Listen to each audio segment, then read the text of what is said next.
m'appelle Abdulrahman, donc je suis consultant fonctionnel à Euroquart. Je suis arrivé il y a un peu plus de 3 ans dans l'entreprise. Alors je me suis spécialisé en mathématiques et en informatique lors de mon parcours universitaire.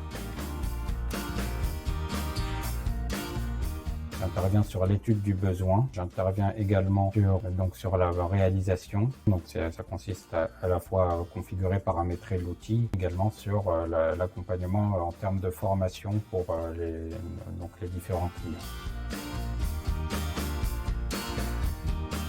Ma prise de poste s'est passée dans un contexte assez particulier. On était en période de Covid. J'ai été accueilli dans les locaux par mon parrain sur la première semaine et ensuite j'ai suivi un cycle de formation à distance. Par rapport à la gestion de l'organisation du travail pendant cette période qui était assez particulière, je trouve qu'Euroquart s'est quand même bien adapté à la situation.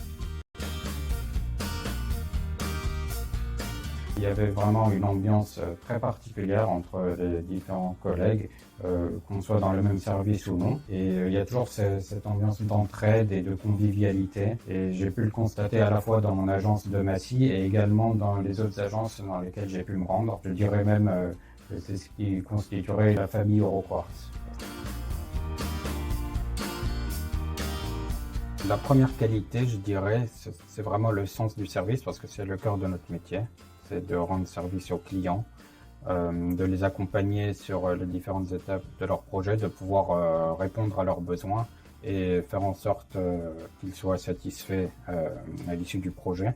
La deuxième qualité, ce serait l'organisation, parce qu'il faut savoir gérer les priorités. Il peut arriver qu'on traite des sujets différents et donc il faut s'adapter en fonction des priorités du temps qu'on va pouvoir passer dessus. Le troisième qualité, c'est la curiosité, je dirais, la curiosité intellectuelle.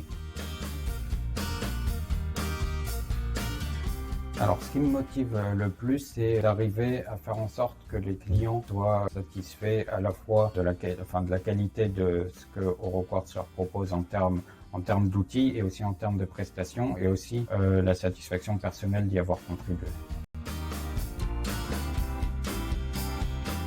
Mon conseil, ce serait de donner le meilleur de soi-même parce qu'on n'a pas nécessairement besoin d'avoir un parcours informatique ou un parcours RH pour pouvoir travailler sur le métier de consultant. C'est surtout la motivation, je dirais, qui va compter.